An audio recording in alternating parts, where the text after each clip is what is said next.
Hello and welcome everyone. आज इस video में हम जानेंगे रिसेंटली कंक्लूड हुई इंटरनेशनल मीटिंग G20 समिट। उसमें इंडिया का एजेंडा क्या था और क्या क्या मेन पॉइंट्स हैं जो आपको जानना इंपॉर्टेंट है रिगार्डिंग दिस मीटिंग।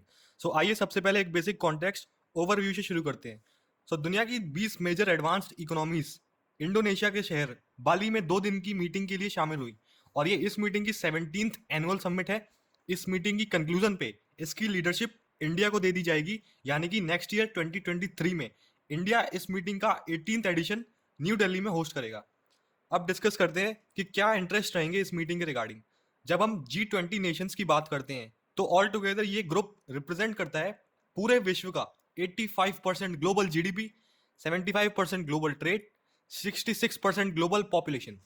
फोकस इस मीटिंग का कोविड पैंडेमिक से रिकवरी और रशिया यूक्रेन वॉर से एनर्जी और फूड सिक्योरिटी पे जो इम्पैक्ट आया है उस पर रहेगा।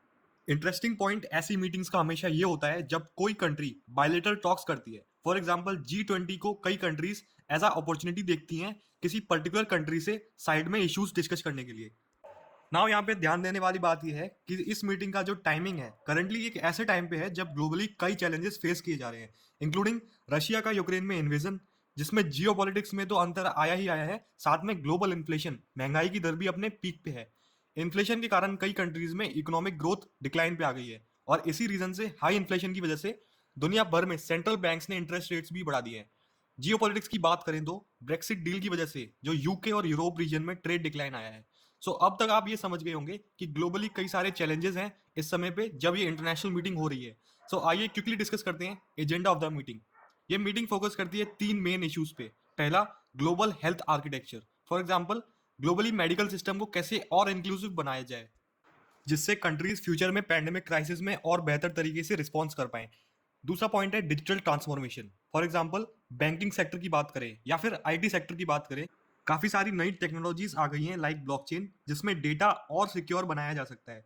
ग्लोबली पूरा एक नया लैंडस्केप तैयार किया जाए विश्व की सारी इकोनॉमीज जिसमें हिस्सा हों। तीसरा फाइनल पॉइंट है sustainable energy transition. For example, जो हमारे एनर्जी सोर्सेज हैं ट्रांसपोर्ट सेक्टर में, उनको कैसे बदलें clean pollution free energy sources पे। किस तरीके से ग्लोबल लेवल पे इन्वेस्टमेंट किया जाए। आपके मन में क्वेश्चन यहाँ पे ये आएगा कि ये G20 समिट बाकी मीटिंग से इस बार अलग कैसे है।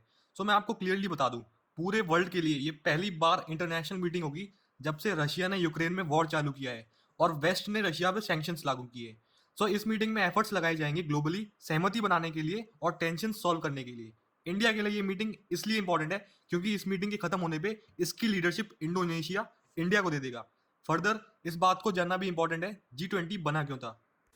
1999 में G20 की शुरुआत हुई थी as a medium between G7 and OECD, यानी कि वर्ल्ड की टॉप 7 कंट्रीज G7 और इकोनॉमिक कोऑपरेशन का 38 देशों का ग्रुप OECD, इन दोनों ग्रुप के बीच में मीटिंग्स एंड पार्टनरशिप के लिए G20 को बनाया गया।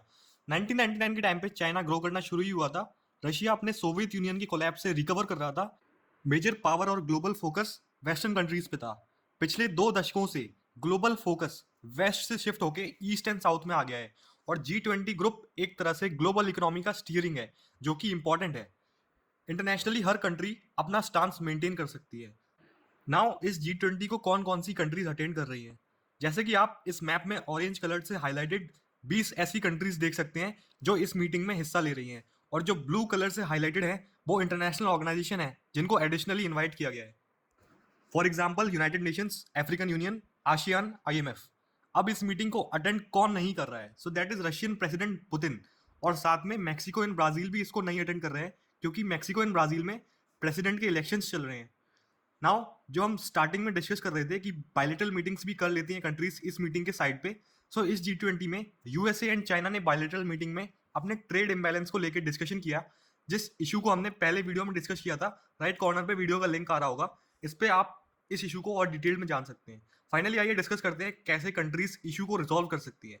ग्लोबली अगर कंट्रीज कोऑपरेशन को मेंटेन करें तो ग्रोथ और भी तेजी से हो सकती है, जिससे अल्टीमेटली पीस भी मेंटेन रहेगा। नेक्स्ट, इन्फ्लेशन को सॉल्व करने के लिए पूरे विश्व में सभी कंट्रीज को नए तरीके ढूंढने चाहिए डेप्थ लेवल कम करने के लिए। नेक्स्ट पॉइंट पे, यूक्रेन का इश्यू सॉल्व करने के लिए कंट्रीज को जॉइंट एक्शन लेना होगा regarding sustainable, balanced and inclusive recovery. At the end final point आता है, ट्रेड को बैलेंस्ड रखने के लिए सभी कंट्रीज को ट्रांसपेरेंसी लानी होगी इन द सिस्टम। ये था इस इशू का डिटेल्ड एनालिसिस। अगर आपको इस वीडियो के नोट्स डाउनलोड करने हैं, आपको वीडियो के डिस्क्रिप्शन में लिंक मिल जाएगा और आप करंट अफेयर्स और न्यूज़पेपर एडिटोरियल्स भी पढ़ सकते हैं जो डेली इंस्टाग्राम और यूट्यूब कम्युनिटी पे पोस्ट किए जाते हैं। Thank you for watching.